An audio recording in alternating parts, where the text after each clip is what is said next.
다 같이 자리에서 일어나셔서 묵도하심으로 4월 마지막 주일 부활 후 세 번째 주일 예배를 하나님 앞에 올려드리겠습니다.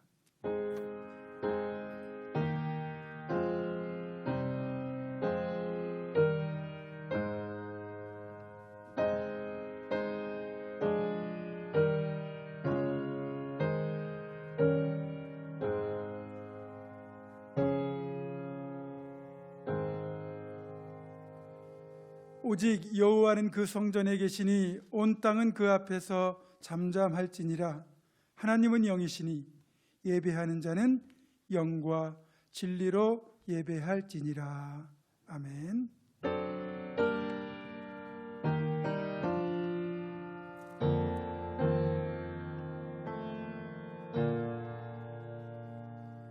하늘에 계신 아버지, 이름 거룩하사 주님 나라 임하시고 뜻이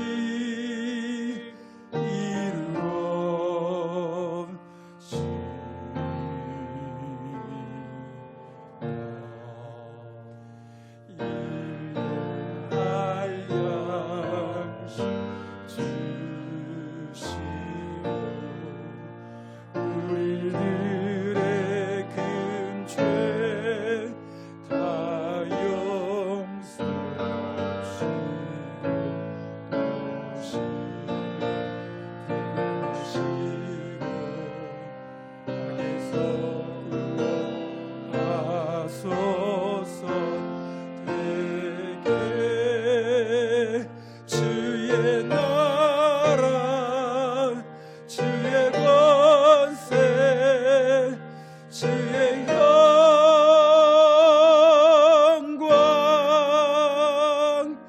영원히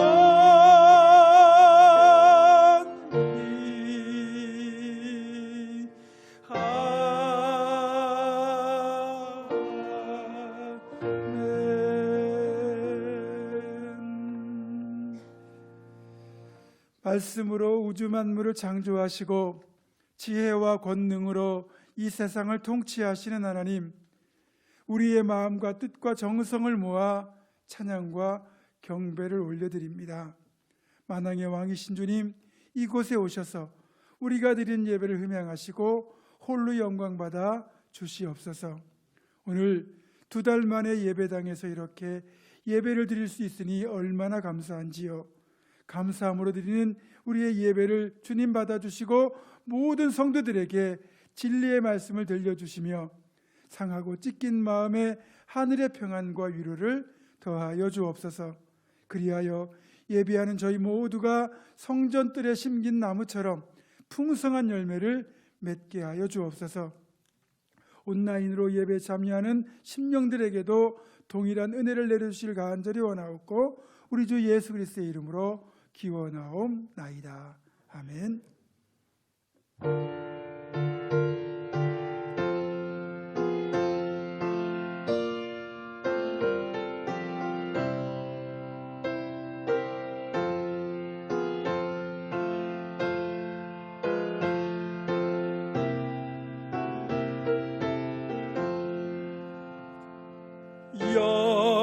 영광스러운 주를 보라.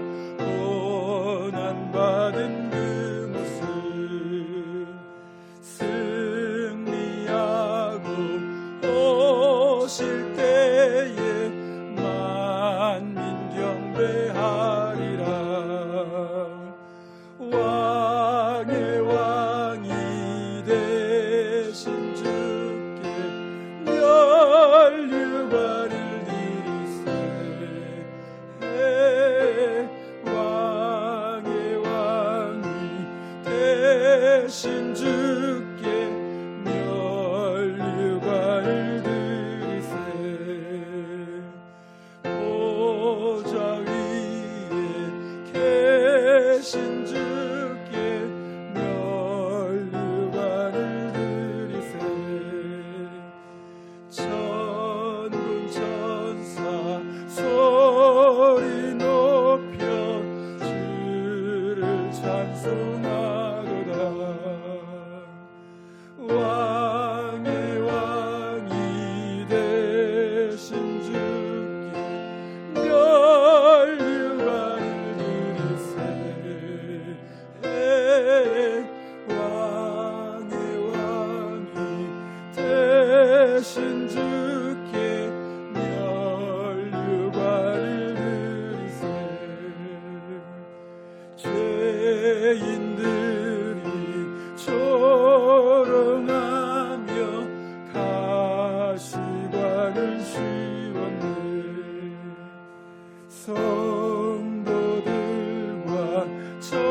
천사들은 주의 이름 높이네.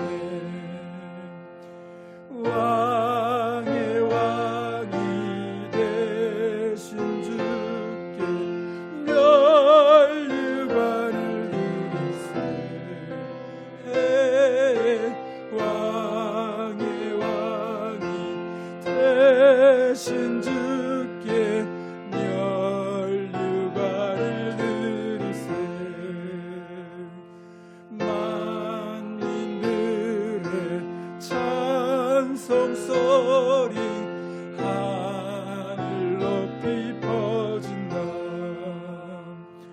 하늘 보좌 바라보니 기쁨할 양 없도다.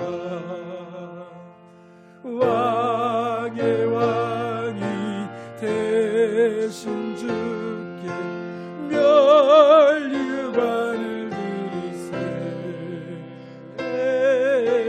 왕의 왕이 되신 주께 면류관을 드리세.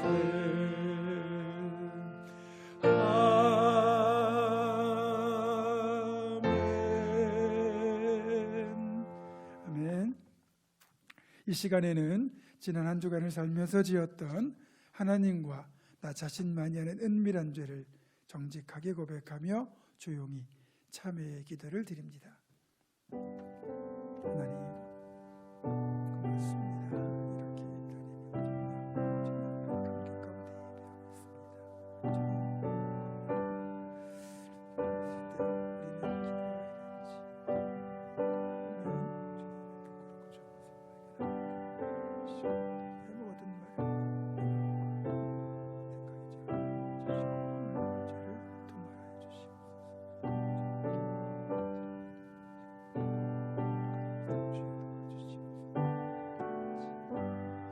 이렇게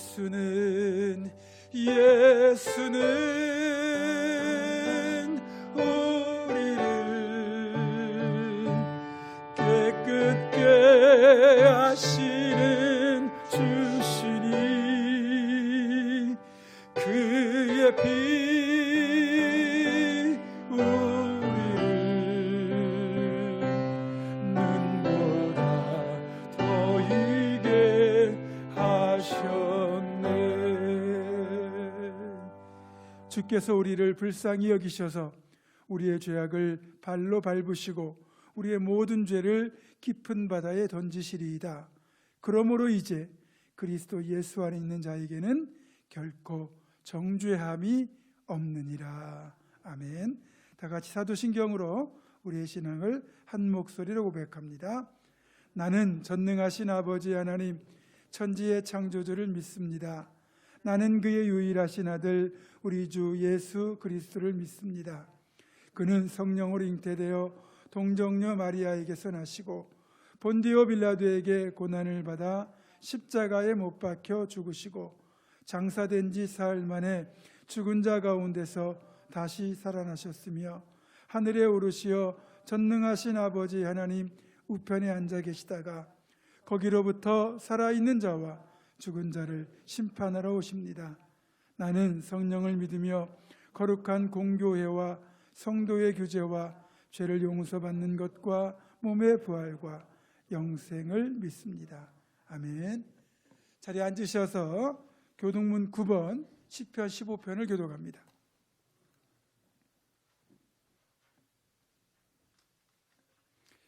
여호와여 주의 장막에 머무를 자 누구 오며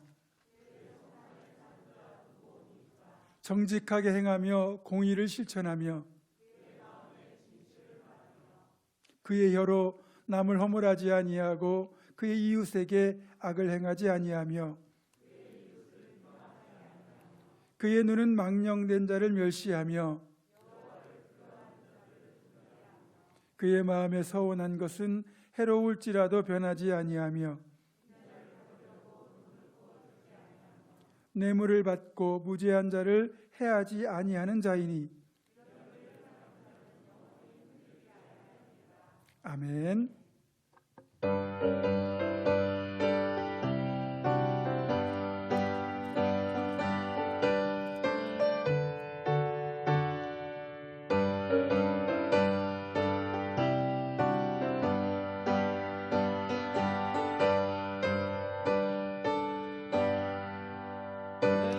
예수 믿고서 제삼아 나의 모든 것 다 변했네. 지금 내가 가는 길 천국길이요 주의 피로 내 죄가 씻겼네. 나의 모든 것 변하고 그 피로 구속받았네. 하나님은 나의 구원 되시오니 내게 정죄함 없겠네. 주님 밝은 빛 대사 어둠 내주니 나의 모든 것 다 변했네. 지금 내가 주 앞에 온전히 주의 공로를 의지하밀세. 나의 모든 것 변하고 그 피로 구속받았네. 하나님은 나의 구원 되시오니 내게 정죄함 없겠네. 내게 성령 임하고 그으신 사랑 나의 맘에 가득 채우면 모든 공포 내게서 물리치시니 내 맘 항상 주 안에 있겠네. 나의 모든 것 변하고 그 피로 구속받았네. 하나님은 나의 구원 되시오니 내게 정죄함 없겠네. 아멘. 이 시를 대표하여 박준옥 권사님 기도하시겠습니다.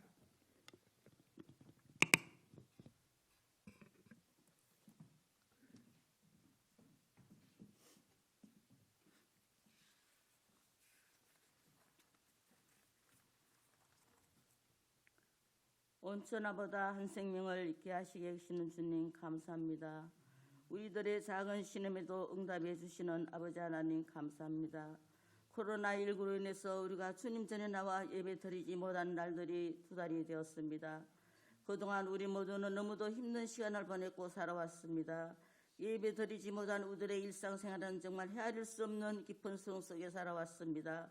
우리가 주님 앞에 나서 예배 드릴 수 있다는 것 얼마나 큰 영광이며 기쁨인 줄을 이번 기회를 통하여 정말 소중함을 확실히 깨닫는 계기가 되었습니다.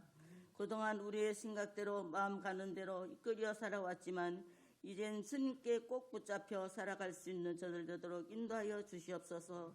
코로나로 인하여 많은 생명들이 죽음을 당하게 되었고 질병으로 인해 수많은 사람들이 고통 속에 살았습니다. 우리들의 일상생활은 감옥과도 같은 가운데 살았습니다. 만나야 할 모든 사람들의 거리가 단절되었고 교회 나와 기도도 예배도 드리지 못하고 2달 동안 살아왔으니 정말 상상 없는 지옥과도 같았습니다. 아버지 하나님, 오늘 주일 예배도 저희들을 부분적으로 드리지만 아버지 하나님 감사합니다. 어서속히 코로나가 종식되게 하시어서 온전한 예배를 주님께 드릴 수 있는 날이 속히 오게 하여 주시옵소서. 2달 동안 만나지 못한 우리 교회 성도님들 은하 보고 싶었습니다. 정말 모든 우리 교회 식구들 사랑합니다. 물을 떠난 고기는 혹시 산다 할지라도 예수 떠난 신령을 살 수 없음을 더욱더 깊이 생각해 하여 주시옵소서. 우리 인간들이 만들어낸 재앙이오니 용서하여 주시고 이 땅 가운데 소속히 평화가 정착되게 하시며 아버지 하나님 교회를 또한 우리 교회를 사랑하여 주셔서 한 사람도 코로나에 걸리지 않게 하여 주셔서 감사합니다. 온 성도들 더욱더 강건케 하시고 믿음 안에서 살아갈 때 중생된 귀한 건속도를 되도록 인도하여 주시옵소서. 우리 교회를 이렇게 아름다운 성회를 건축하게 하시사 좋은 공간에서 예배할 수 있게 하셔서 감사합니다. 모든 만민이 기도하는 주님이 되기를 원합니다. 우리 이웃의 국가 죽어가는 영혼들 불쌍히 여기시고 주님 전에 나와 예수 믿는 성도 되게 하여 주시옵소서.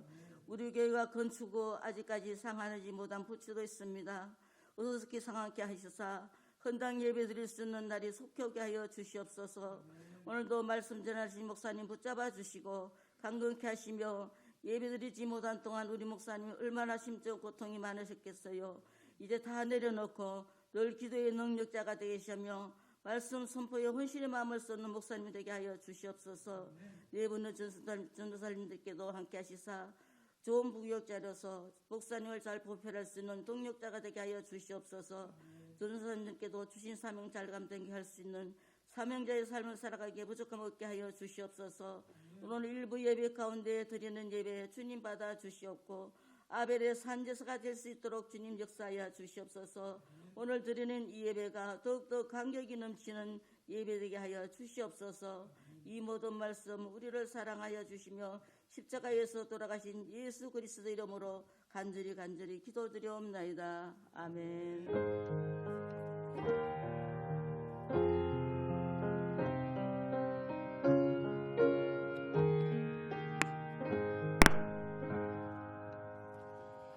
봉헌합니다.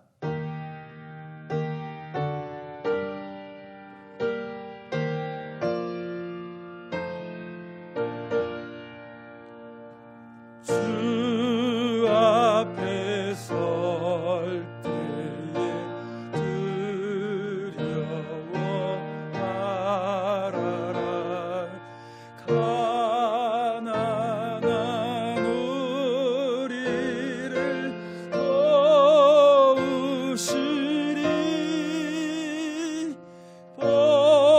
보배로운 진리와 온유한 사랑 주님께 다 바칠 귀한 예물 떨면서 바치는 이 작은 예물로 주님을 귀하게 받으시리. 어두운 밤 지나고 새 아침 맞이 미와 소망을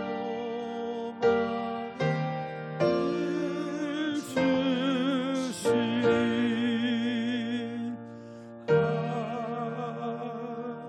아멘. 기도하겠습니다. 고마우신 하나님, 이렇게 저희들 2달 만에 몸된 주님의 전에 나와 감격 가운데 예배하며 또 우리의 마음과 정성과 감사와 믿음의 고백과 간구가 담긴 예물을 함께 봉헌할 수 있는 은혜 주심을 감사를 드립니다. 주님, 정말 코로나19의 확산으로 전 세계가 어려움을 겪고 또 대한민국에 사는 모든 백성들도 동일하게 어려움을 겪고 있으며 이것 때문에 삶의 경제적 타격이 심각한 상황입니다. 주님, 이럴 때 우리가 주님 꼭 붙들고 믿음으로 나아가게 하시고 주님의 손길이 성도들의 삶 가운데 역사하셔서 사업이 다시 흥왕하게 하시고 직장이 평안하게 하시고 가정과 자녀가 주님 안에서 형통한 축복으로 역사하셔서 어려운 때일수록 더욱더 세상 가운데 주님 세우신 축복의 통로로 넉넉하게 살아가게 하여 주시옵소서. 몸이 아픈 이들은 온전히 치유하여 주시고 연약한 이들 굳게 세우시고 군에 가 있는 아들들, 유학 중인 자녀들, 출타 중인 성도들, 이런저런 이유로 함께하지 못한 모든 심령들 위에도 동일한 은혜와 축복으로 함께하여 주옵소서. 모든 것 감사드리오며 예수님의 이름으로 감사기도 드립니다. 아멘.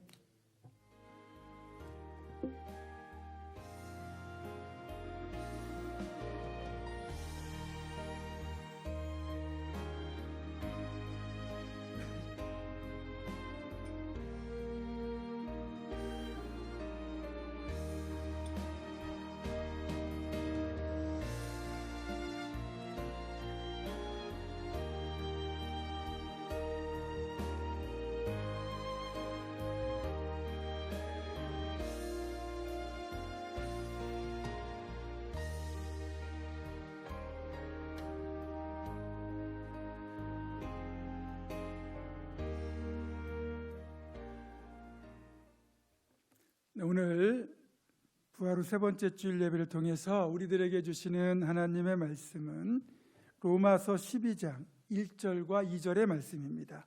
신약 256쪽에 있습니다. 로마서 12장 1절과 2절의 말씀을 제가 봉독합니다. 그러므로 형제들아, 내가 하나님의 모든 자비하심으로 너희를 권하노니 너희 몸을 하나님이 기뻐하시는 거룩한 산제물로 드리라. 이는 너희가 드릴 영적 예배니라. 너희는 이 세대를 본받지 말고 오직 마음을 새롭게 함으로 변화를 받아 하나님의 선하시고 기뻐하시고 온전하신 뜻이 무엇인지 분별하도록 하라. 아멘. 방역 지침을 준수해야 하는 상황이긴 하지만 이렇게라도 예배당 예배를 회복할 수 있어서 얼마나 기쁜지 모릅니다. 이렇게 다시 예배를 재개할 수 있도록 은혜 베푸신 하나님께 감사를 드리고 그동안 간절히 사모하면서 또 온라인 예배에 동참하신 여러분께도 감사를 드리고 또 이런 상황이 올 수 있도록 애를 쓰신 방역당국과 의료진에게도 고마운 마음을 표하고 싶습니다. 어쨌든 이렇게 우리가 2달 만에 예배당 예배를 회복하고 이렇게 예배를 드리니까 그 어느 때보다 더욱더 간절한 마음으로 예배를 드리시고요. 또 오늘 선포되는 말씀에도 마음을 열고 귀를 기울이시면 더욱 좋겠습니다. 간혹 이제 몸이 아프거나 너무너무 피곤하거나 컨디션이 안 좋아서 대낮에 잠을 청할 때가 있습니다. 그렇죠? 이제 아무래도 이제 대낮에 잠을 청하다 보면 창문으로 들어오는 빛이 너무 강해가지고 잠을 이루기가 힘든 거예요. 이럴 때 어떻게 해야 또 잠을 쉽게 이룰 수 있을까요? 방을 어둡게 만들어야, 그렇죠? 잠을 쉽게 이룰 수 있는데 제가 왜 서두에 이런 말씀을 드리는가 하면 우리가 드리는 기도의 내용은 어떤 내용이어야 되고 하나님은 우리가 드리는 기도에 그럼 어떻게 응답하실까? 이 이야기를 한번 나누어 보고 싶기 때문입니다. 일단 여러분, 우리의 기도를 들으시는 하나님은 전능하신 분이니까 어떤 응답이든 못하실 게 없어요. 그렇죠? 또 기도는 하나님께서 우리 성도들에게 주신 특권입니다. 그러니까 무엇을 구해도 문제가 없는 거예요. 그러면 어떤 기도를 드려야 하고 어떤 기도가 좋은 응답인지, 그리고 우리의 간구를 들으신 하나님께서 어떻게 응답하시는 것이 우리에게 최고의 응답이 되는 것일까요? 제가 조금 전에 말씀드린 상황에서 한번 이 기도와 응답을 한번 살펴보겠습니다. 만약 특별한 상황에서 낮에 잠을 청해야 되는 상황이라고 할 때 비록 대낮이긴 하지만 내가 숙면을 해야 되기 때문에 하나님께 낮이 밤이 되게 해달라고 기도할 수도 있고 아니면 밤처럼 어둡게 만들어 달라고 간구할 수 있습니다. 물론 전능하신 하나님은 얼마든지 낮을 밤으로 또 낮을 밤처럼 되게 하실 수 있습니다. 또 조금은 소소하게 창문의 빛을 차단하는 암막 커튼이 설치되게 해달라고 기도할 수 있습니다. 그렇죠? 설치되는 것이 예를 들어서 비용이 좀 들어간다 치면 누군가의 손길을 통해서 하나님이 커튼을 설치하게 해주실 수도 있어요. 하지만 지금 이 기도를 드리는 기도의 본질은 뭐냐? 잠은 자야 되는데 대낮이라서 환한 빛 때문에 잠이 들기 어려우니까 잠이 들 수 있도록 방을 어둡게 해달라는 것 아니겠습니까? 이게 기도의 핵심입니다. 이럴 때 하나님은 어떻게 응답하실까요? 의외로 하나님의 응답은 간단합니다.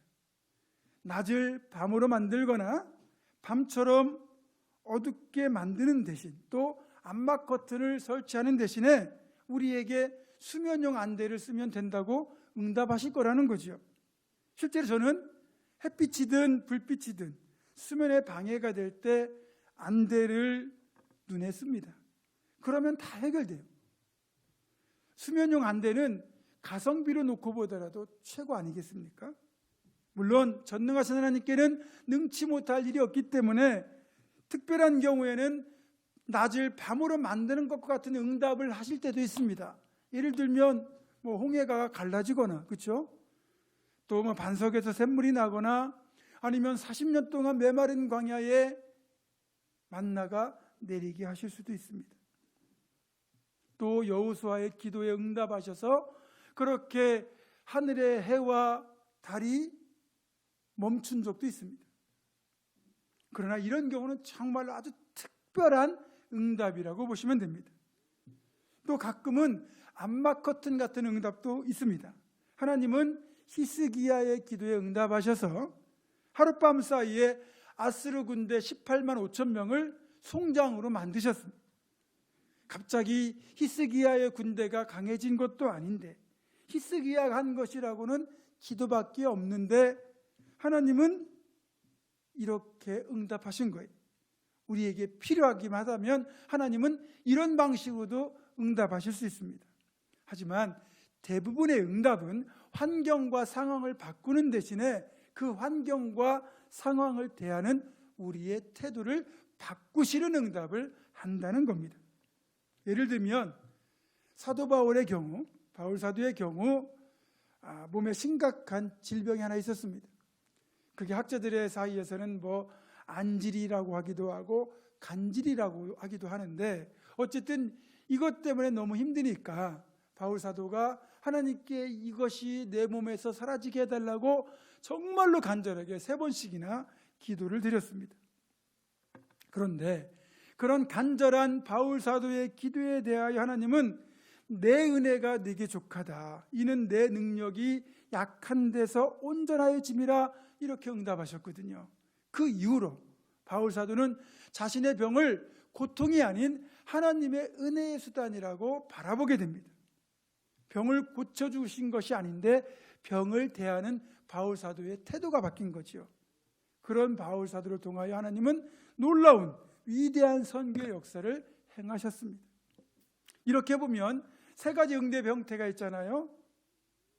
낮을 밤으로 만든다거나 암막 커튼을 친다거나 아니면 수면형 안대를 쓰는 것, 이렇게 3가지 응답의 형태가 있는데, 그 중에서도 우리의 태도를 바꾸는 응답이 제일 시시한 응답처럼 보이지만, 여러분, 나의 태도를 바꾸도록 하시는 응답이 사실은 최고의 응답이라는 거예요. 내가 바뀌는 응답, 이게 최고의 응답이라는 거죠. 왜 그럴까요?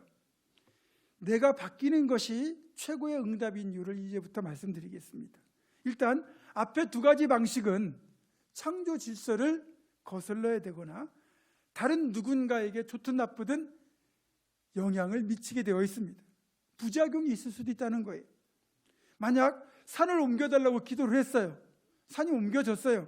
그러면 나는 산이 옮겨져서 좋은데 누군가는 이 산이 옮겨질 것 때문에 불편을 겪어야 된다면 그렇게 좋은 응답이라고 할 수는 없죠. 그래서 나를 위한 응답 때문에 다른 누군가가 곤란해진다면 그거는 좋은 기도가 아닙니다. 그래서 우리의 기도를 한 번쯤은 점검해 볼 필요가 있습니다. 나는 믿음으로 구한다고 했는데, 나는 선한 것을 구한다고 생각했는데 정작 남에게 피해가 가는 이기적인 기도가 아닌지를 생각해 봐야 된다는 거죠. 그런데 앞에 2가지 방식과 달리 이 3번째 응답 방식, 그러니까 나를 바꾸는 그 응답은 그 영향이 나 한 사람에게만 한정되어 응답이 되기 때문에 별로 문제가 되지 않습니다. 예를 들면 아브라함의 간구로 인해서 사라의 태의 문이 열렸다. 사라가 자녀를 낳았을 때 이것은 아브라함과 사라에게 좋은 일이고 다른 이에게도 기쁜 일이에요. 맹인의 눈을 뜨게 하시거나 12의 혈루증을 앓던 여인을 고쳐주시거나 귀신 들린 자들을 고쳐주시는 응답은 본인에게도 정말 복된 일이지만 주변 사람들에게도 더불어 기뻐할 일이라는 거죠. 그리고 이 3번째 응답, 나를 바꾸는 응답이 최고의 응답인 것은 내가 바뀌면 사실은 세상이 바뀐 것과 마찬가지이기 때문입니다. 내가 변화되면 굳이 세상을 바꾸지 않아도 세상을 대하는 나의 태도가 바뀐 것이니 이 역시 최고의 가성비가 아니겠습니까? 이처럼 내가 바뀌는 것이 정말로 복된 일이라는 것은 알겠는데 문제는 사람이 바뀐다는 게 점체 쉬운 일이 아니라는 거죠. 그렇지만 만약 내가 바뀔 수만 있다면, 내 삶의 태도가 바뀌고 내 인격이 변화될 수만 있다면 그것은 내 인생 최고로 복된 사건이라고 할 수 있습니다. 그래서 우리는 사람을 변화시키기 위해서 열심히 가르치고 교육하고 훈련합니다. 그러면 사람이 바뀔 수 있다고 생각하는 것이요.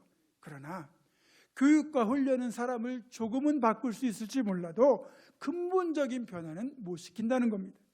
만약 강제적으로 교육과 훈련을 시켜서 사람을 바꿀 수 있다면 사실은 공산주의가요, 지금 이 지구상 전체를 덮고 있는 시스템이 되어서 모든 나라가 공산화되었을 겁니다. 하지만 강제적으로 사람을 바꾸려고 했던 이 공산주의는 이제는 실패한 제도라는 것이 증명이 되지 않았습니까?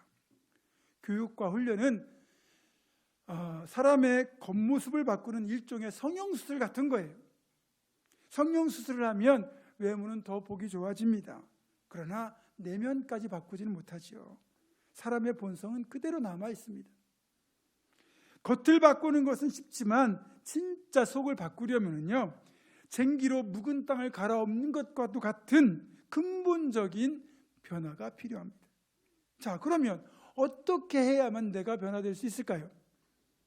먼저는 하나님의 말씀을 제대로 만나기만 하면 진정한 변화가 이루어집니다. 히브리서 4장 12절입니다. 함께 읽겠습니다. 시작. 하나님의 말씀은 살아있고 활력이 있어 좌우의 날선 어떤 검보다도 예리하여 혼과 영과 및 관절과 골수를 찔러 쪼개기까지 하며 또 마음의 생각과 뜻을 판단하나니. 아멘. 그렇습니다. 하나님의 말씀은 살아있고 생명력이 있고 능력이 있기 때문에 말씀을 읽고 듣는 모든 이들의 심령을 변화시킨다는 거예요. 성령님께서 말씀을 통하여 우리를 변화시키거든요. 그래서 모든 성도에게 말씀 읽기와 듣기는 축복의 출발점이 되는 겁니다. 모든 바람직한 변화의 시작입니다. 바라기는 말씀을 듣고 읽는 일에 힘쓰셔서 말씀이 주시는 놀라운 변화를 이루는 저와 여러분 되기를 주님의 이름으로 축원합니다. 또한 그리스도와의 만남을 통해서 변화가 이루어집니다. 고린도후서 5장 17절입니다. 같이 읽습니다. 시작. 그런즉 누구든지 그리스도 안에 있으면 새로운 피조물이라. 이전 것은 지나갔으니 보라 새 것이 되었노라. 아멘. 새로운 피조물이 된다는 것은 이런 겁니다. 십자가에 달리신 그리스도는 나로 하여금 나의 죄인됨을 깨닫게 합니다. 그리고 구원의 감격을 깨닫게 하여 새 삶을 살게 만들죠. 죄인됨의 자각은 나의 교만을 깨뜨려 겸손하게 만들고, 구원의 감격은 주님을 위해 살겠다는 각오로 이어지는 거죠. 그래서 한마디로 말하면 삶이 변화됩니다. 주님을 만나면 삶이 변화되는 거예요. 사실 우리들에게는 시간이 흐르면 조금은 내가 더 좋은 쪽으로 변화될 것이라는 기대가 존재해요. 하지만 여러분도 경험해 보셨다시 나이가 든다고 해서 사람이 변하는 건 아닙니다. 결국 사람을 선하게 변화시키는 것은 시간이 아니라 그리스도와의 만남이라는 거예요. 삭개오 한번 보십시오. 그가 주님을 만난 뒤에 완전히 변화된 생생한 증거 아니겠습니까? 삭개오는요, 자신의 일생을 평생을 바쳐 물질을 추구했던 사람이에요. 그 목적 때문에 매국노라고 손가락질 받는 세리의 삶도 마다하지 않던 사람입니다. 물질을 위해서라면 모든 걸 희생할 수 있는 사람이었어요. 그런데 그가 주님을 만나니까 어떻게 됐습니까? 그렇게 평생을 바쳐 추구했던 그 물질을 아낌없이 미련 없이 내려놓았습니다. 예수님은요, 진정으로 예수님을 만나기만 하면 물로 포도주를 만들듯이 사람을 온전히 변화시킵니다. 진짜 변화되지 않으면 일어날 수 없는 일들을 삭개오를 통해서 보여주셨잖아요. 시간이 삭개오를 바꾼 게 아니라 주님이 그를 바꾸신 겁니다. 이렇게 주님을 만나서 또 하나님의 말씀을 통해서 변화된 사람만이 하나님께 제대로 쓰임받을 수 있습니다. 따라서 우리 신앙인들에게는 평생 힘쓰고 노력하며 궁극적으로 이루어야 할 미션이 하나 주어지는데, 그건 바로 주님을 닮은 모습으로 변화되어 가는 겁니다. 사랑하는 여러분, 그렇게 주님을 닮아서 정말 변화된 모습으로 나아가시는 그런 모습이 되기를 주님의 이름으로 축원합니다. 자, 오늘 본문은 이 사실을 분명하게 말씀하고 있어요. 2절입니다. 한 번 더 읽어보겠습니다. 시작. 너희는 이 세대를 본받지 말고 오직 마음을 새롭게 함으로 변화를 받아 하나님의 선하시고 기뻐하시고 온전하신 뜻이 무엇인지 분별하도록 하라. 아멘. 이 말씀을 풀어서 다시 설명하면 이렇습니다. 하나님은 우리로 하여금 이런 악한 세대, 이기적인 세대, 폐역한 세대, 물질과 쾌락, 자신의 욕망만 추구하며 사는 세대를 본받지 말고 오직 마음을 새롭게 함으로 변화를 받아라. 그것이 하나님께 쓰임받는 길이라고 알려주고 계신 겁니다. 결국 우리가 변화를 받아야만 하나님의 뜻대로 행할 수 있는 겁니다. 이걸 보면 신앙인의 궁극적인 목표는 마음을 새롭게 함으로 변화를 받아 그리스도를 닮은 모습으로 점점 더 그렇게 변화되어 가는 것이다, 이렇게 말할 수 있습니다. 그러려면 우리는 한 가지 사실을 인정하고 넘어가야 됩니다. 그게 뭐냐? 문제는 나 자신이다 라는 겁니다. 앞에서도 언급했지만 내가 변화되지 않으면 아무리 환경과 상황이 변한다 한들 그건 진짜 변한 거라고 할 수 없다는 거죠. 그만큼 내가 변화되는 게 힘든 일이라는 거죠. 그런데 주님 안에서 우리가 진짜 주님을 만나고 말씀을 만나고 성령을 체험해서 그렇게 변화되기만 한다면 그때는 놀라운 일들이 우리에게 일어납니다. 회심한 사람에게서는요, 변화된 모습들이 말과 행동, 삶의 모습으로 고스란히 드러나게 되어 있습니다. 한 사람의 내면에서 일어난 변화는 그 사람의 말을 바꾸고 생각을 바꾸고 행동을 바꾸고 삶 전체를 바꾸거든요. 진짜 변화되면요, 주변 사람들도 알아봅니다. 심지어는 그 집 강아지도 알아본답니다. 그렇게 변화된 삶은 자신도 살리고 이웃도 살리고 공동체도 살리는 능력이 생깁니다. 에스더가 금식 기도하고 죽으면 죽으리라는 각오로 변화되었을 때 자신의 목숨도 구하고 유대인 공동체의 목숨도 구하는 놀라운 결과를 얻었습니다. 그래서 여러분, 변화는 정말로 우리 신앙인들에게 필요한 절체절명의 사명이다, 이렇게 말할 수 있습니다. 그 중에서도 내 자신의 변화 여부가 내가 진짜 신앙인이냐 아니냐를 판별하는 척도가 된다는 거죠. 여러분, 이 가짜 신앙, 그러니까 미신 같은 무속 신앙은요, 어떻게든 내가 가진 물질이나 돈으로 신을 움직여 가지고 내가 원하는 목적을 성취하려고 하는 겁니다. 이런 상황에서는 나는 안 바뀌어요. 그렇죠? 반대로 진짜 신앙, 성숙한 신앙은 하나님의 마음을 움직이려고 시도하는 대신에 내가 하나님 앞에서 날마다 그분이 원하는 모습으로 변화되어 가는 겁니다. 이렇게 진짜 신앙과 가짜 신앙, 진짜 신앙과 미신을 구분짓는 결정적인 차이는 바로 나의 변화 유무에 있다는 거죠. 내가 아무리 목사고 장로고 집사, 권사, 직분자라 할지라도 변화가 되지 않는다면 나는 어쩌면 가짜 신앙일지도 모릅니다. 그러나 제 아무리 초보 신앙이라도 주님을 만나서 그 삶이 변화된다면 그분은 진짜 신앙인인 거죠. 여러분, 간증 좋아하시는 분들 계시죠? 간증은 어떤 겁니까? 내가 이렇게 기도하고 이렇게 행했더니 이렇게 응답받았다, 이걸 체험해서 사람들 앞에서 고백하는 겁니다. 그러니까 이 간증은 사실 내가 예수님 만나기 전에는 이러이러한 사람이었는데 예수님을 만나고 내가 이런 모습으로 변화되었다, 내 삶에 어떤 변화가 찾아왔는지를 고백해야 되는 겁니다. 그런데 간혹 유명한 분들 이렇게 간증을 들어보면 주님은 사라지고 자기 자랑만 하다 끝나는 경우가 많습니다. 자기 자랑으로 귀결되고 마는 거예요. 그건 진짜 변화가 아닙니다. 또 예전에 제가 아는 이제 성도님들 중에서 이 교회들이 하는 특정 프로그램이 있거든요. 근데 이분들이 그 집회에 참석했더니 이 아말감으로 떼었던 이가 금리로 변했다고 그렇게 저한테 와서 말씀을 하시는 거예요. 열변을 토하십니다. 근데 그 사실 여부를 떠나서 그런 기적이 일어났다고 하더라도 그것이 그분들의 심령을 근본적으로 변화시키지 못했다면 그건 진짜가 아닙니다. 외적인 변화가 내적인 변화로 이어지지 않고 그저 호기심을 자극해서 자신들의 욕망을 충족시키려 하는 것, 그게 초보신앙이고 더 심하게 말하면 가짜 신앙 아니겠습니까?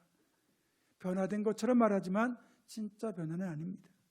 진짜로 주님 안에서 변화된 사람은요, 다른 사람을 대할 때도 태도가 달라지고 환경과 상황을 대하는 태도가 달라집니다. 자기 자신을 보는 관점도 달라져요.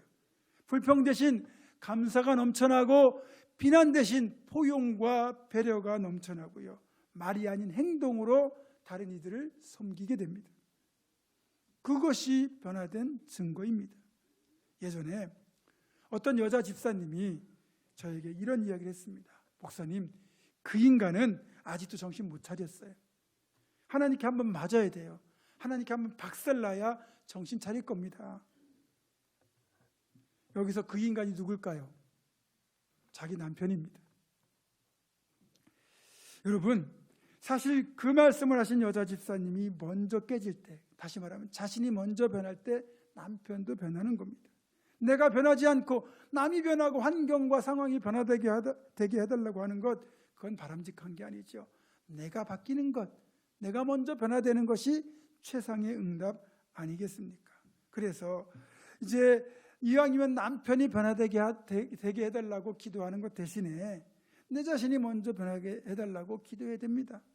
남편의 태도를 변화시켜달라고 기도하지 말고 남편을 대하는 나의 태도를 바꿔달라고 기도해야 됩니다.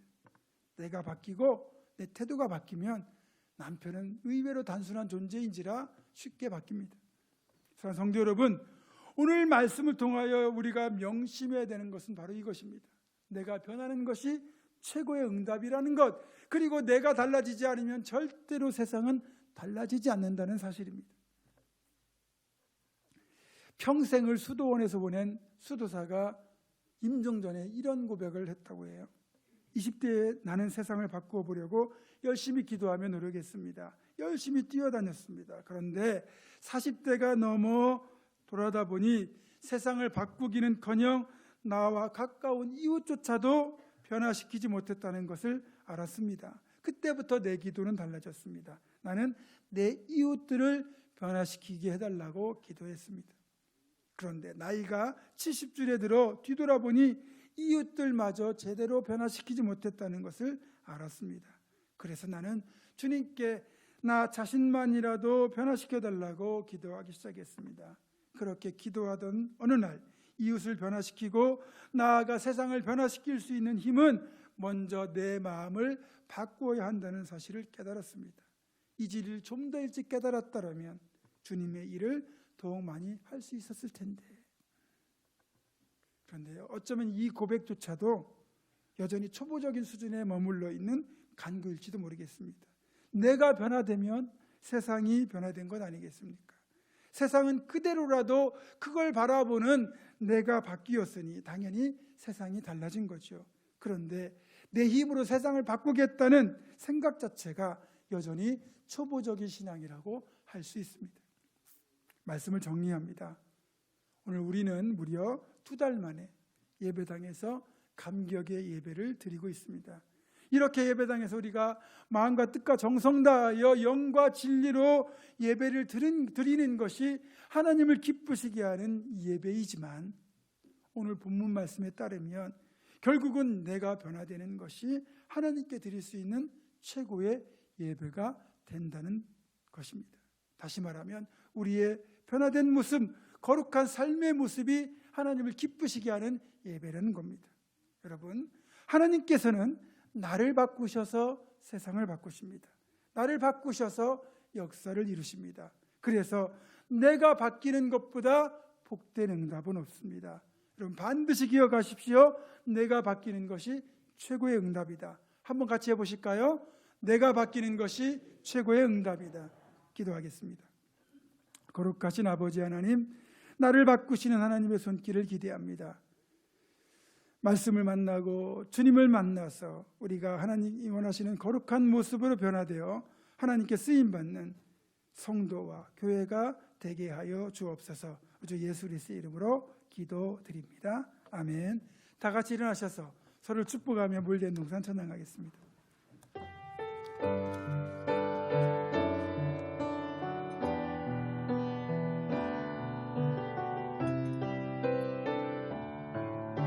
주님 너를 항상 인도하시리. 주님 너를 항상 인도하시리. 내 마른 땅에서도 너를 만족시키리. 너는 물된 동산 같겠고 마르지 않는 샘 같으리. 마르지 않는 샘 같으리. 나는 물된 동산 같겠고 마르지 않는 샘 같으리. 아멘. 한 번 더 기도합니다. 하나님께서 나를 통하여 놀라운 일을 이루실 수 있도록 주님 닮은 모습으로 내 자신이 온전히 변화되어 갈 것을 결단하는 사랑하는 우리 보문과 함께 모든 성도들과 이들의 가정과 생업과 앞날과 우리 교회 위에 이제는 우리 주 예수 그리스도의 은혜와 하나님의 사랑과 성령의 교통하심이 지금부터 영원토록 함께 하시옵기를 간절히 축원하옵나이다. 아멘.